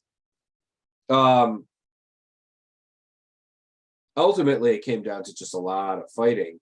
You saw MM like having, he's wants to confront Soldier Boy, and they're all like, no. And I think we also saw some healing too, because with Annie and Huey too, we saw them, because he had to go call her to come pick him up, and he's like, okay, I know what you want to say it. You might as well say it before you explode. I told you so. He's like, I told you. I thought that was really funny. We see Kimiko. She's obviously got her powers back, and I want to know who's gonna find that bottle of fucking like perfume that they put the nerve gas in. That Soldier Boy just chucked out the window. No, she didn't, or he didn't. It was Maeve. She that's right. it, threw it out the window, and she's like, "Nope, we're gonna take him out. We're gonna kill him." And so I was like, "Oh man, somebody's gonna find that." Gonna get in for a rough surprise. Ultimately, the show was mostly fight. That smashed in some neighborhood. Yeah, but I have a feeling it might have made it to the river. Yeah, maybe. But it was interesting also to show that, like, ultimately that kid was the linchpin in a lot of this. The kid was the linchpin in Butcher and Homelander teaming up against Soldier Boy, because Soldier Boy was gonna kill them all, honestly. Yep. And he, with his energy burst that will depower everybody, it would have killed everybody, and it would have killed the kid and everything. It was pretty messed up that they were like that was what it was, that this kid is so well loved by Homelander and by Butcher. And it's like you're right about like Homelander, his greatest want and need is a family. That's what he's always wanted more than anything. I also can't wait to see what's going to happen with the Deep. Like because you see him like just shoveling fucking like cookies in his face, and for a character whose name is the Deep, he is so shallow. He's so shallow, and his wife has already written a tell-all book. Yep. About him. I'm like, she had that thing in a fucking holster, man. Yeah. She was like, she had it chambered. Yeah, she had it chambered, ready to go. And I'll bet you any money that we're gonna see the Deep, the character of the Deep. He's gonna be like fat next season. They're gonna put him in a fat suit or something. He's gonna like eat his feelings and shit. But seeing Homelander like confront all of them too at that point too, when he tells the girl who's running Vought, hey, take your wig off.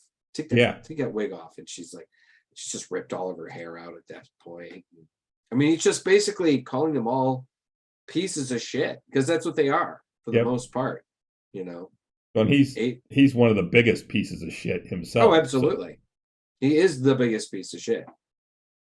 A-Train and the Deep, and you know, he does call out Noir for not telling him because Noir knew. And I think Noir did that on purpose. I don't think he wanted to fight anymore. I think he knew that if he lied, that the whole thing with the cartoon characters and Noir, just the cartoon characters was really something, man. That was amazing. That would be cool. Whale Deep. Yeah. I mean, he's going to be, yeah. And I mean, like, when Homelander is like, oh, yeah, maybe when you fucked an octopus, yeah. Yeah. Holy shit. But yeah, like I said, they just seem to keep trying to make him this sympathetic character. And I just think he can't be. He can't be. None of them are sympathetic. Well, like, I mean, in the second season, they tried to make it so that you could understand why he was so fucked up. You know, and they did. They made it, we understand why he was so fucked up, but it doesn't change the fact that he was fucked up and he was doing fucked up things. Yeah. And he's still a giant asshole. You can understand where an asshole's coming from. It doesn't mean that you have to sympathize with them. Yeah. Oh, yeah, that's right. And then he kind of, he forced the Deep to go and kill that senator who was probably going to be named the running mate for Idaho Bob. And it was to put what's her face in place. To put her in place. Dakota Bob. Dakota Bob, that's it. Yeah. So it's just Bobby. Huh? He's Bobby from Supernatural. Yeah, he is. It's funny they had two people from Supernatural on this season. Right. I'm really excited though to see where they're going to go because I mean, like at the end of the episode, Butcher gets the diagnosis that he's got about 18 months. Yeah. You know, at the top end. At the top end, right? We see, we see like Soldier Boy. They're pretty much all been thrown around and whatnot. We see Soldier Boy is getting ready to go nuclear, and Maeve jumps out the window with him. Yep. And takes the blast and survives, but takes the blast. And saves him from wrecking the building, one, but also saves all of the boys and their support. Yeah, it only takes out about 10 floors of the building. Right. Yeah, and then at the end, we've got Soldier Boy going back on ice. Right, but the Americans have him again now. Yeah. And we see... I keep forgetting her name, but the woman who's in charge of Vought and at least in charge of the superhero aspect Ashley. stuff. She deletes the footage of them finding Maeve and taking her away because everybody thinks Maeve is dead now. Mm-hmm. And yes, and Ashley and Ashley. That's right. It was Ashley and Ashley. Yeah, I forgot. and Maeve, Maeve is like, yeah, we're gonna go. She and her girlfriend are gonna go. She's been depowered. She's gonna go off and try and have a life. And I did like it. Should I go with the eye patch or the Sammy Davis Jr. glass eye? And you're like, eye patch. Go with the eye. And then I did really like how it was really cool how Huey he wanted to help. He wanted to help. He was like, what can I do? What can I do? And he's like, he's torn. He's got that temp V in his thing. And I'm like, oh, Huey, don't do it. And then he realizes, wait, I'm in the control room. Annie's in there and she's surrounded by lights. And he just turns up all the fucking lights. Yep. And gives her all the power. Anybody that's ever been on a stage can attest to how powerful the lights are on a stage. Yep. And he just turns them all fucking up, and she just overcharges and blasts the shit out of Soldier Boy, and she's able to give them that. I guess it just gives them a little bit of a moment there, and allows them to get the upper hand on Soldier Boy. But I think that it was kind of cool because it was like Huey. I think he realized he's like, I did what I could, and what I did was a big help. By being the button pusher there.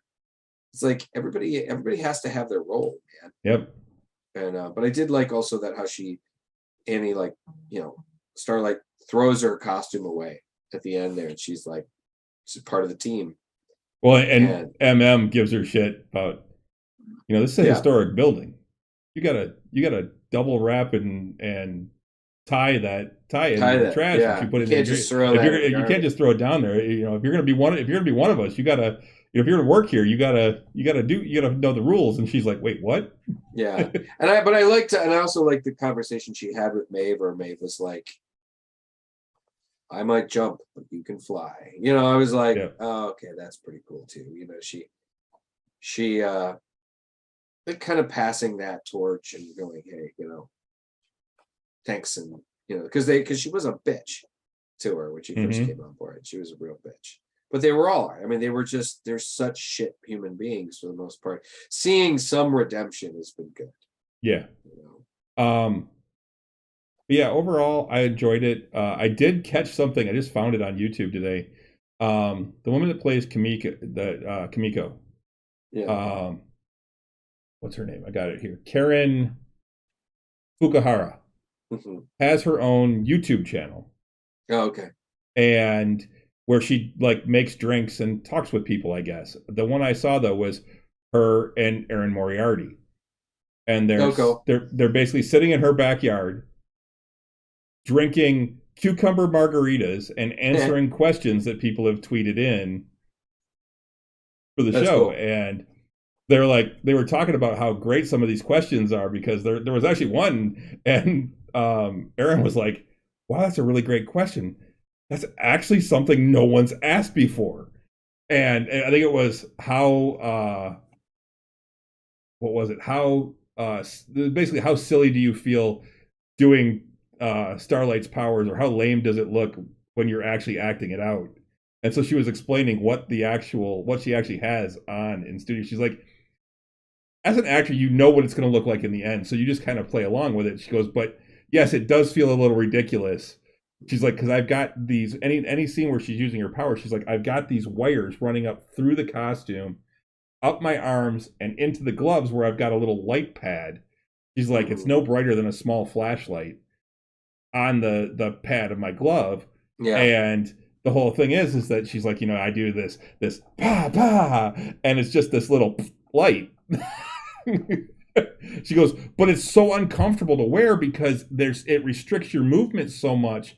She's like, they try and keep the wires out of my costume as much as absolutely possible, right? Because it's so difficult to move. Well, that's the thing, it's probably having that little bit of light in the gloves there is a good reference point for the special the visual effects artist. Yeah. So honest, all in all, the boys have been a lot of fun. It's still just a fantastic show, and one of the better adaptations from comic book to live audience, live action.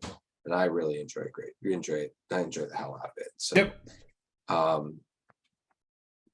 And I tell you, I mean, it started off it started off pretty fucked up. You know, a lot of stuff this season.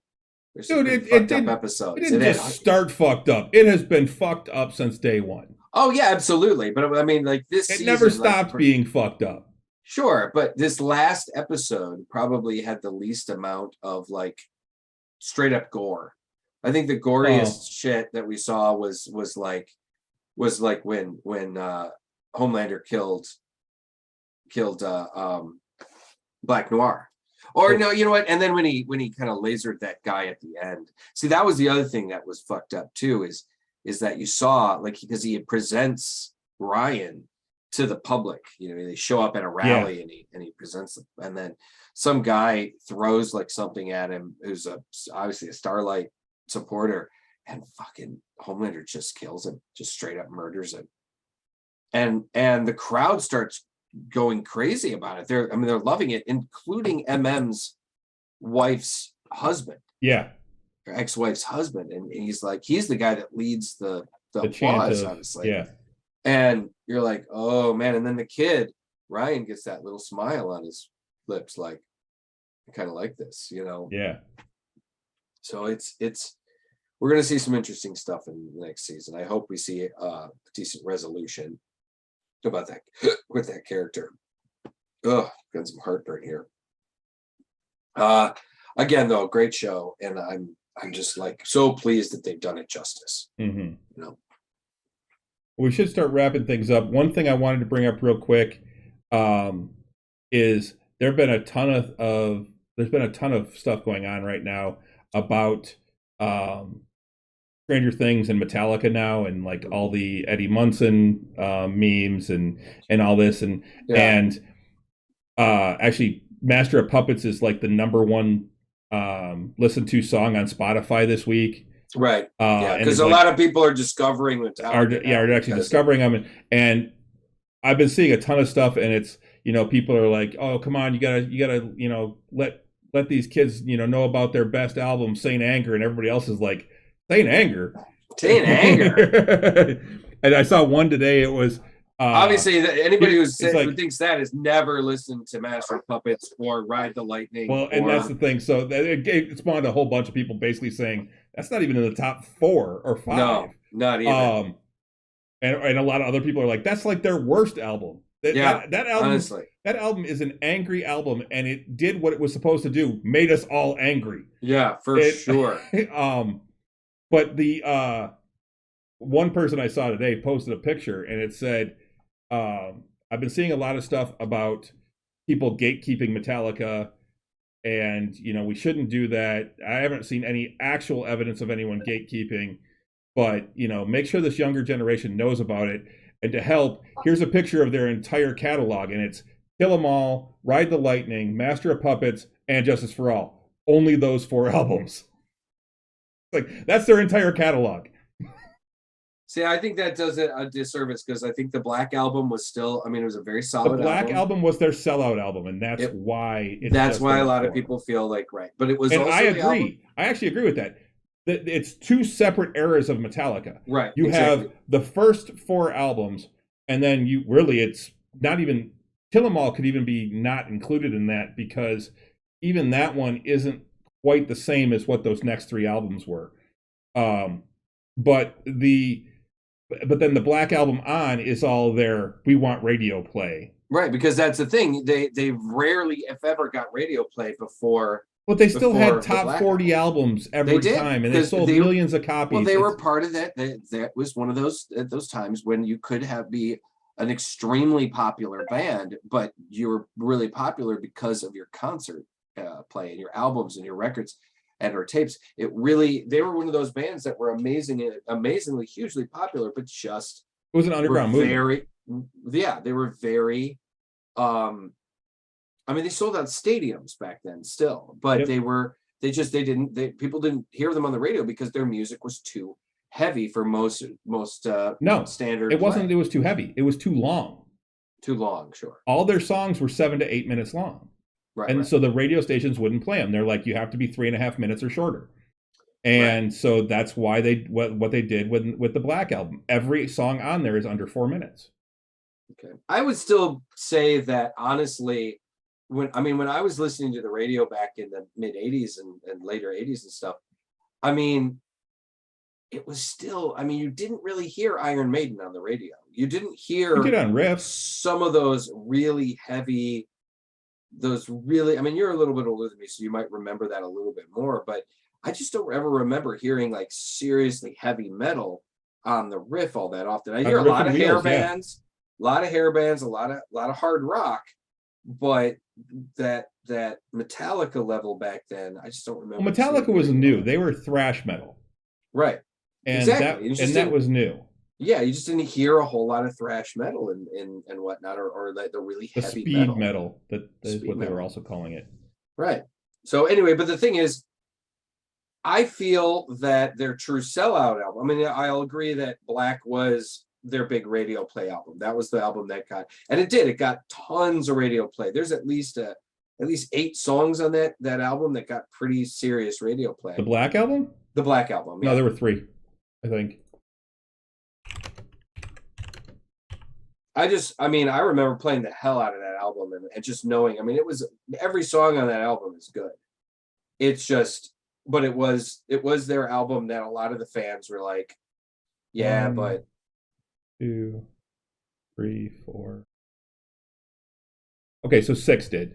okay. It looks like 6, half the album. So roughly half the album. That's But the thing is good. that was only because of the established fan base of the first album, and then they were able to expand, and other people started listening to them then because their songs were shorter. Yeah, I mean, but that was the thing too. The Black album was successful in exposing them to the radio. That was their first video. And I will say this: the Black album was the last of their decent albums. After that, they went into a shithole for a while.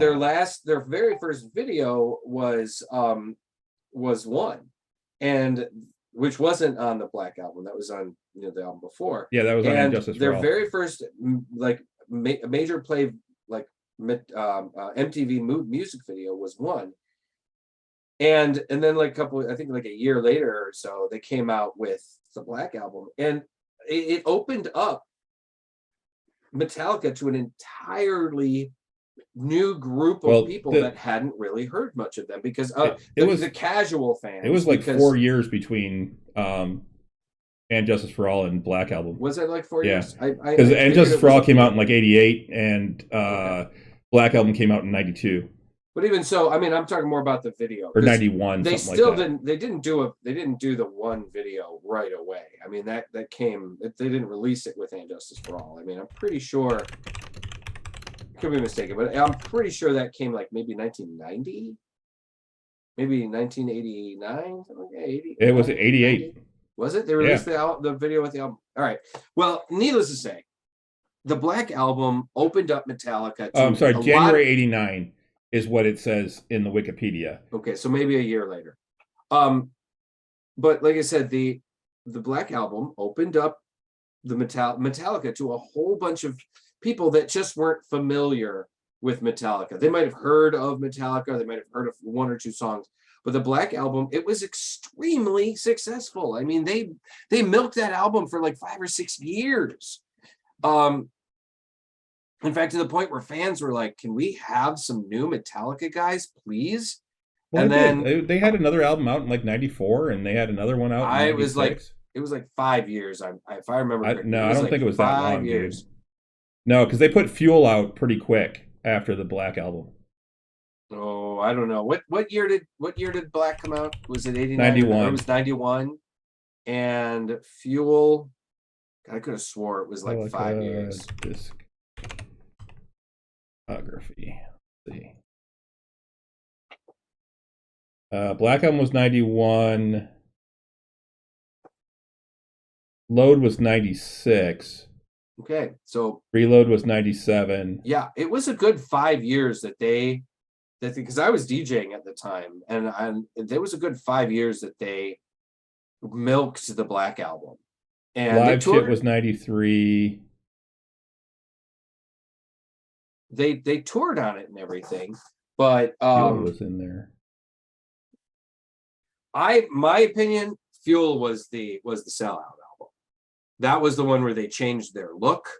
They the sound, the music changed pretty dramatically. Like they changed like a lot of like how they were, I think when they I don't like even cut see their Fuel hair. on here. Well, it should be. There was Load and Reload. Maybe it was Load and Reload and not No, Fuel. it's Fuel wasn't an album. Fuel was just a song. Oh yeah, Give Me Fuel, Give Me Fire, Give Me That, which I desire. That's on. Yeah. So Load was their big their follow up, but it was like I said, they changed the way they looked so much. If anything, I think some of the people I talked to that were Metallica fans at the time were more pissed off by the fact that they changed their image. But dude, Reload was the last album I bought. I bought S&M, and I bought Garage Inc. I think Garage Inc. NS. I did buy Saint Anger, but I bought it by Saint Anger. I was done with them. Yeah, I bought Saint Anger, but I think it was largely because I was still DJing at the time, and I was like, I'm going to get this for the music, for work. But it did not impress me at all.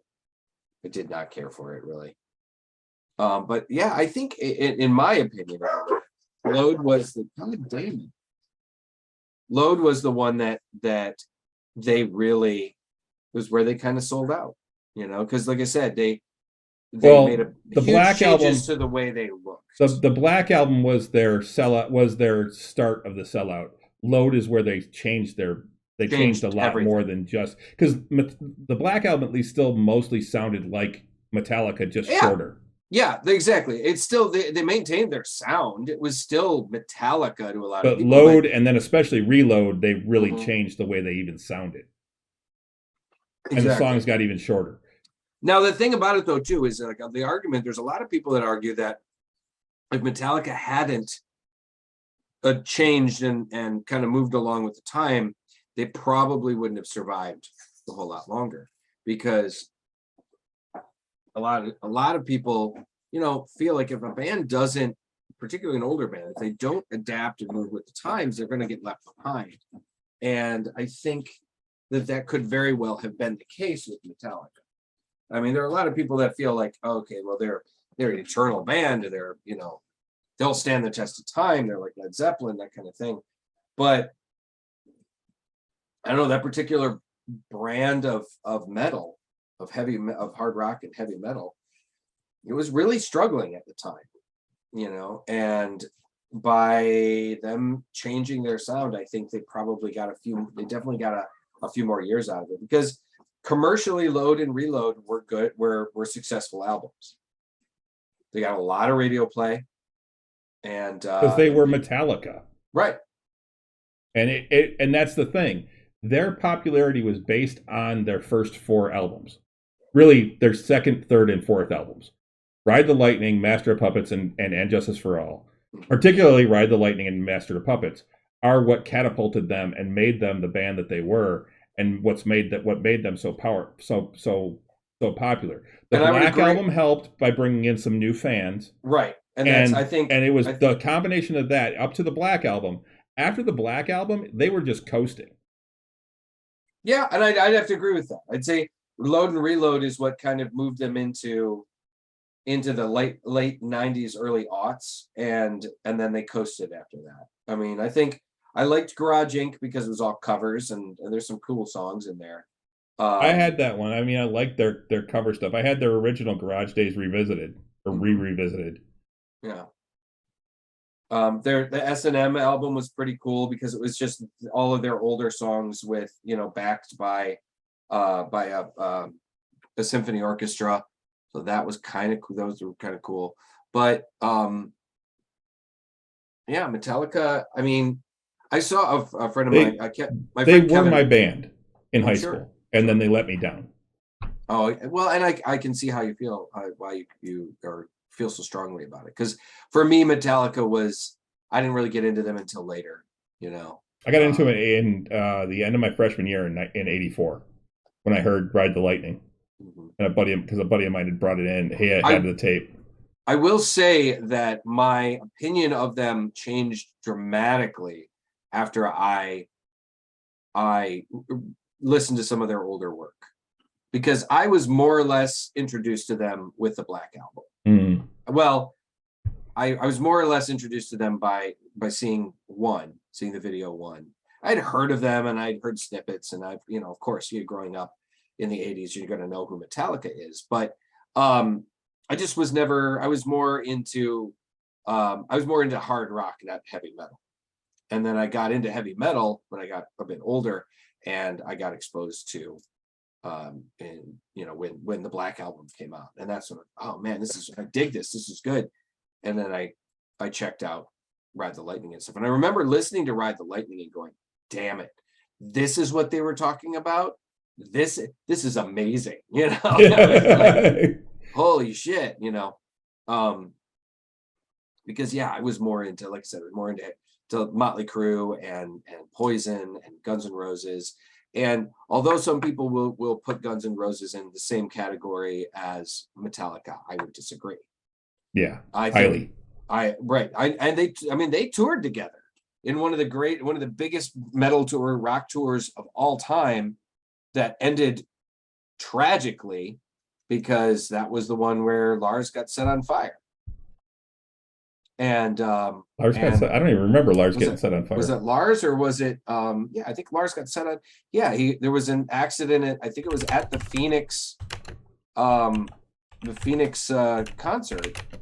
I was in high school in Phoenix at the time. Guns N' Roses and Metallica were touring, and I think it was the Phoenix concert. There was a pyrotechnic went off, and I think it was Lars was too close, and he got hurt really bad, and they had to cancel it was only about 20 minutes into their set too, and I don't see anything on that anywhere. Dude, when I search it happened. They had to cancel the concert, and they had to cancel the rest of their performance. They had to cut their performance short, and then Guns N' Roses did not go on, and the fucking fans rioted. James Hetfield catches fire in 92. Hetfield. Sorry, it wasn't Lars. It was Hetfield. That's who I meant. Yeah, it was 92. I was living in Phoenix. It was in the Montreal show. Was it the Montreal show? Yep. What? I thought it was Phoenix. Nope, Montreal. Man, at the ill-fated Montreal show, Hetfield caught fire on stage from one of the pyrotechnics, and he was rushed to the hospital with second and third degree burns. Man, I must have been smoking something or something. My information is all fucked up. Co-headlining tour with Guns N' Roses in 92. Guns N' Roses took the stage much later than their scheduled time, and Axl Rose walked off once they hit the 90-minute mark because his throat was bothering him. A riot ensued. That was also the night of the riot. Right. Yeah, I mean, there were several different situations. There were times when Guns N' Roses, like they would usually go on like 2 hours late, because Axl and I think it was Axl and Izzy both were just a goddamn mess, and it was bad. It was really bad. But yeah, we've gone way long. We should probably wrap things up. 10 o'clock. The one thing, or something else I was going to say, and I don't remember what it was now. But oh well.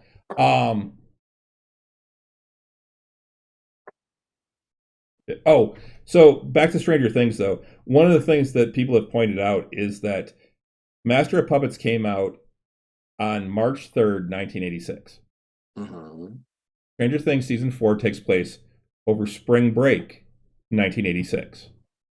Usually mid to late April. Yeah. Or mid to late March. But really, it'd be late March, early April. Yeah, late March, early April is usually spring break. Eddie had less than a month to learn Master of Puppets without sheet music, the internet, or anything else other than maybe having the cassette. Okay. Or the album. Yeah. Probably the record more likely. No, probably the cassette. I had the cassette. My brother, you think that a long hair spaz like that character, isn't going to commit to fucking memory that song? Like, dude, gonna okay, play it until he just, inside of also running D&D games, his side hustle, school, I haven't watched the season yet, but I have heard about this character. And back to the thing, man, back then, you got to remember, we didn't have all the distractions we have now. We didn't have like video games that'll absorb our time for months at a time. Eddie has a lot going on in his life.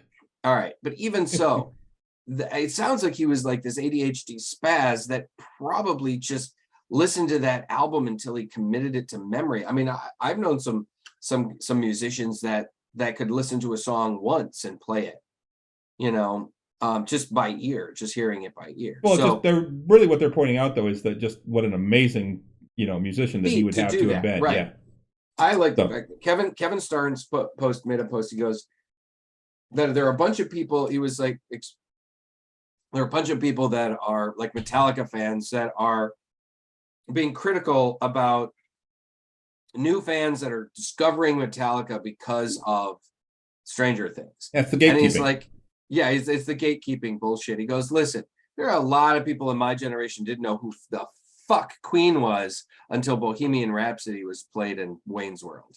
So shut the fuck up. I knew Queen because of Another One Bites the Dust because of here in Detroit. Right. And I was familiar with Queen because of Highlander. Yeah. I knew about them from that as well. And Flash Gordon. And Flash Gordon, right. I think almost everybody had heard, We Will Rock You or Another One Bites the Dust at some point. But, I mean, it is true that Queen saw a huge resurgence in popularity because of Wayne's World. I was at the dentist today and I heard Kate Bush is running up that hill, which is also from Stranger Things. Right. It's another, it's incredible how media, you get an old song get played in some really popular show or movie, and that musician will get a huge uptick. Kate Bush's Running Up That Hill from 1985, I think it was the #1 song for 2 weeks this year. Yeah. Holy shit, right? And they were saying she's making $1 million a week off this song. Right. Because they had to pay for it. Yeah. And then, well, look at it this way too. I mean, look at the Guardians of the Galaxy soundtrack. Yeah. It won an Oscar, or I think it won an Oscar for best, or at least got nominated for best soundtrack. And they're in the single original song on it. It was maybe a Golden Globe. I don't know. It got certain awards because it was all fucking old songs from the 70s and 80s, songs that people hadn't heard in years. Well, we could keep talking about 80s music all night long and the Satanic Panic and all that stuff. But we are over 2 hours now, so we gotta cut this. Guys, I gotta get thanks up early for joining tomorrow. us. Right, me too, actually. Guys, thanks for joining us tonight, and thanks for downloading and listening and all that other fun stuff. You can find us at all the places you can find quality podcasting. Guys, we are on the Google Play Store, we're on iTunes, we're on Stitcher, on Spotify. We're on the Odyssey app, radio.com, all the fucking places. Guys, check us out. You can download and stream all of our episodes at nerdswithalcoholshow.com.